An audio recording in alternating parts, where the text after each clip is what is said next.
sur ici, ici sur ici. Ici sur ici, ici sur ici. Yo, bonjour et bienvenue sur Codissime, je m'appelle Hugues et aujourd'hui nous allons tenter d'expliquer ce qu'est Java. Java est un langage de programmation pour créer des applications. Connu pour sa portabilité, connu pour sa flexibilité. Du coup, un langage est un moyen de communication. Un langage de programmation est un moyen de communication entre un homme et un ordinateur. Nous avons donc d'un côté un homme, de l'autre un ordinateur.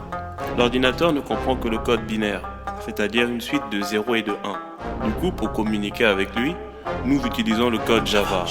La compréhension de Java, c'est d'abord comprendre son fonctionnement. Comprendre la communication de l'homme à la machine concrètement.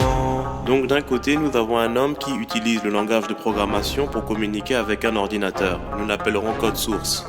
De l'autre, nous avons un ordinateur qui utilise le langage machine, qui est une suite de 0 et de 1. Nous l'appellerons le code binaire. Ainsi, le code source compréhensible par l'humain doit être transformé en code binaire compréhensible par l'ordinateur. Et c'est donc ici qu'intervient le compilateur qui s'occupe de transformer le code source en code binaire. Avant de terminer l'exposé, n'oublie pas de t'abonner. N'oublie pas que ça se passe ici, ici sur ici, ici sur ici.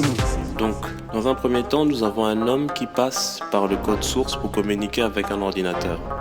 Ce code source est converti en code binaire par le compilateur. Le problème est que ce code binaire est spécifique au système d'exploitation.